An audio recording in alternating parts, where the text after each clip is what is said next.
Welcome back to Rebuild Empire. Today's kind of a rainy day out in Iowa. We've had some heat. Today's a nice cool day. It was sunny. Now it's raining.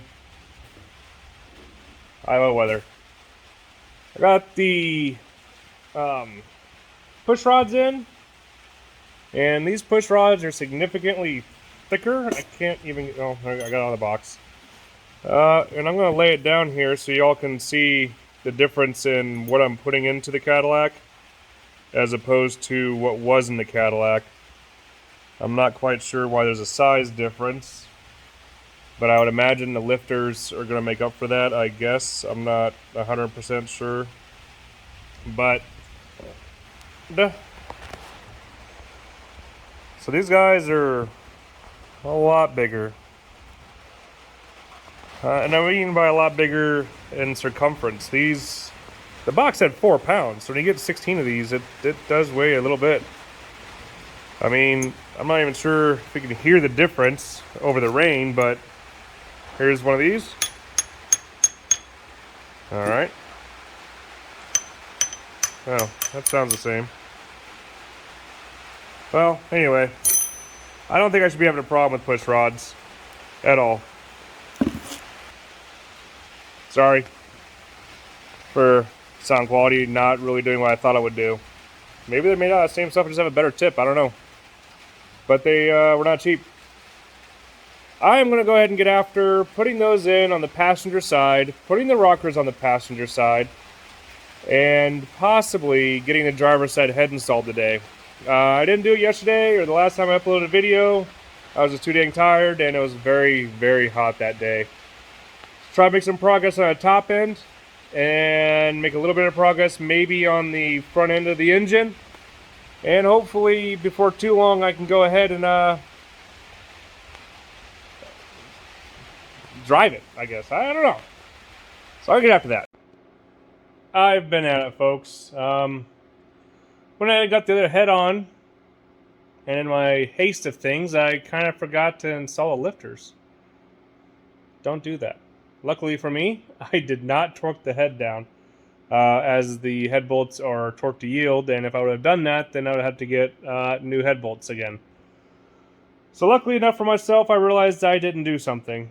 So I took that back off and got everything taken care of. I found top dead center, which is pretty easy when you have everything off. And I rotated the engine a couple times to make sure that we are in fact on top dead center. I always like to do that to make sure chain, slack, and whatnot is taken care of. So I'm going to go ahead and show you guys what we have here. This is the Manton push rods and their rocker trunnion bearings. And then Texas Speed's dual spring valve kit. I don't know. I got so much stuff going on in this engine, I don't even know where I'm at, and I'm hopeful that you guys appreciate it. So there we have it.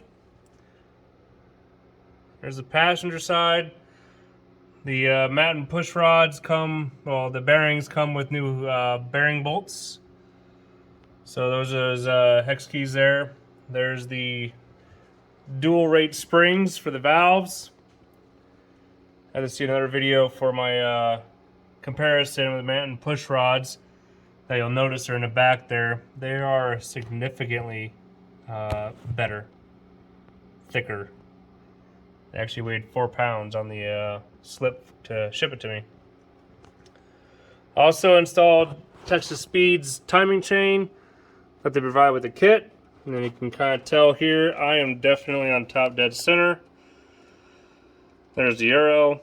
You want to make sure when you're installing all of this here that you bring this back out a little bit and you slide your tensioner behind that.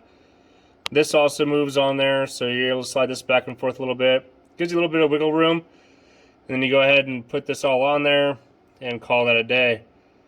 So that is it for tonight. Tomorrow I'm going to hopefully clean up the surfaces around here and tighten this down to spec and put a new seal in my timing cover, put the timing cover back on there, a little new sealant, and await for my new valley pan.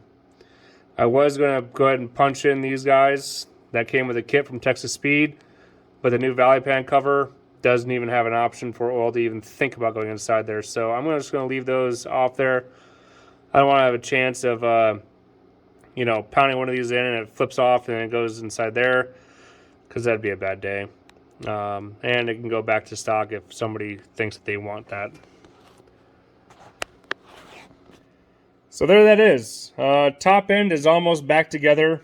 I still have a ways to go. And by a ways, I mean a ways. Swinging around here so you can kind of have an idea. That is about 4-ish hours to install. Well, I took it off about 4-ish hours. Maybe install will go faster. I don't know. These are transmission lines, which I found out were not leaking, but I'm going to go ahead and replace them with new ones anyway. And I have new oil lines coming that are leaking to install. And then also I have brand new belts and some bushings, or not bushings, but gaskets. Oil, obviously, coolant, and new oil filter, all AC Delco, because I figure that's the best stuff for this engine. Need to do a little bit of cleanup and prep work to this stuff here. Put in my new seal that I got from Texas Speed inside there. Seal up this connector right here. It kind of just has an O-ring and just kind of cam locks inside there. So I'll still go ahead and put a bunch of sealant on it so that way I don't have that problem again. If you look in some previous videos, there's some leakages going on the front of that cover. Once all that is taken care of, all of this stuff, I have to get underneath there and reinstall my front differential. That's kind of important. And then I also have to install the oil pan and the lower oil pan and the AC condenser, radiator, cooling lines, alternator, valve covers, spark plugs. And once all that's taken care of, also, still have a bunch of stuff on this table I still have to contend with. So I'm going to take this guy off here. This is my positive crankcase ventilation tube. Injectors. Water pump assembly. Alternator bracket with AC business. An intake manifold along with its cooling pad to keep it cool. I don't know. And then, once all that's taken care of, I get to do the pretty stuff of lower portion of the airbox, top portion of the airbox, tensioner for the serpentine belt, and covers for the valve covers, the intake plenum business, and somewhere, I don't know right now, I think it's over here. And lastly, install the Cadillac emblem. A bit to do yet. So I feel pretty good. Top engine is almost done. So thanks for watching, guys. Appreciate the likes and subscribe.